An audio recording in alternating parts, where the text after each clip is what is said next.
জুলাই গণঅভ্যুত্থানের মানবতা বিরোধী অপরাধের মামলার সাক্ষ্য দিতে ট্রাইব্যুনালে গেছেন জাতীয় নাগরিক পার্টির দক্ষিণাঞ্চলের মুখ্য সংগঠক হাসনাত আব্দুল্লাহ। প্রথম শহীদ রংপুরের শিক্ষার্থী আবু সাঈদ হত্যার ঘটনায় এই মামলা চলছে। বেগম রোকেয়া বিশ্ববিদ্যালয়ের আবু সাঈদ হত্যা মামলায় বেরোবির সাবেক ভিসি হাসিবুর রশিদ সহ ৩০ আসামির বিরুদ্ধে হাসনাত আব্দুল্লাহ এই সাক্ষ্য দেবেন জানিয়েছে প্রসিকিউশন। ২২ নম্বর সাক্ষী হিসাবে জবানবন্দি দেওয়ার কথা রয়েছে তার। এদিকে গুমের মামলার অভিযোগ গঠনের শুনানির জন্য ৩ সেনা কর্মকর্তাকে ট্রাইব্যুনালে নিয়ে যাওয়া হয়েছে।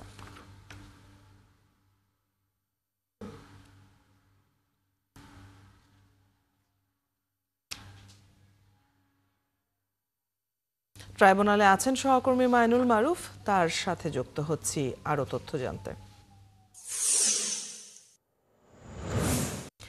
মাইনুল, আবু সাঈদ হত্যা মামলার সাক্ষ্য গ্রহণটি কখন শুরু হবে জানতে চাই, এবং গুমের মামলার অভিযোগ গঠনের শুনানি কখন?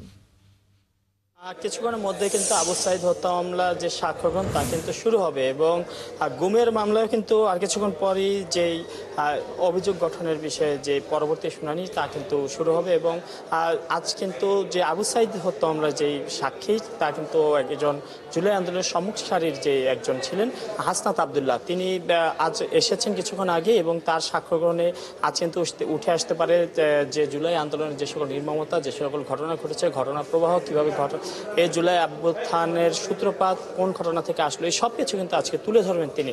কারণ তিনি এই জুলাই আন্দোলনের একদম সম্মুখে থেকে নেতৃত্ব দিয়েছেন, এবং আমরা দেখেছি যে এই সময়ে পরবর্তীতেও তিনি বেশ সাহসিকতার ভূমিকা রেখেছেন। সব বিষয় কিন্তু তিনি আজকে তুলে ধরতে পারেন আন্তর্জাতিক অপরাধ ট্রাইব্যুনালে।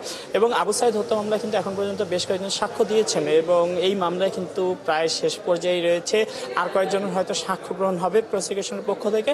এরপর যদি কোনো সাফাই সাক্ষ্য থাকে আসামিদের পক্ষ থেকে, সেই সাফাই সাক্ষীরা কিন্তু সাক্ষ্য দেবেন। আর যদি সাফাই সাক্ষী যদি না থাকে তাহলে কিন্তু এই পরবর্তীতে যে যুক্তিতর্ক উপস্থাপন সেদিকে যাবে, এবং পরে কিন্তু এই মামলাটি রায়ের দিকে যাবে। অর্থাৎ আবু সাঈদ হত্যা মামলার যে মামলাটি, এই মামলা কিন্তু একদম শেষ পর্যায়ে রয়েছে। এর পাশাপাশি আজ কিন্তু যে গুমের মামলার কথা বলছিলাম, যে জেআইসি সেলের যে গুমের মামলা ডিজিএফআই পরিচালিত, সেই মামলার কিন্তু আজকে আপিল বিভাগে অভিযোগ গঠনের আপিল বিভাগ নয়, ট্রাইব্যুনালে অভিযোগ গঠনের যে পরবর্তী শুনানি তা কিন্তু রয়েছে। এবং আজকে আসামি পক্ষের আইনজীবীরা তারা কিন্তু এখানে আজকে তাদের বক্তব্য তুলে ধরবেন।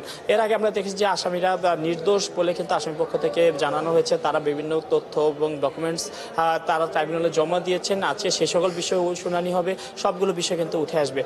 পরবর্তীতে যদি আজ অভিযোগ আমলে নেন, অভিযোগ গঠন হলে পরবর্তীতে এই মামলা কিন্তু সাক্ষ্য গ্রহণ পর্যায়ে যাবে। এই যে গুমের মামলাটিতে সেনা কর্মকর্তাদের পাশাপাশি যে শেখ হাসিনাও কিন্তু আসামি রয়েছেন, তারেক সিদ্দিকীও আসামি হিসেবে রয়েছেন, এবং তাদের বিরুদ্ধে কিন্তু প্রসিকিউশন সেদিন যেমনটা বলেছেন যে গুমের সকল যে অর্ডার দিতেন, সেই অর্ডার আসতে হলো শেখ হাসিনার কাছ থেকে তারেক সিদ্দিকীর বরাবর, এবং তারেক সিদ্দিকী সেই সকল যে নির্দেশনা সে তা বাস্তবায়নে কাজ করতেন।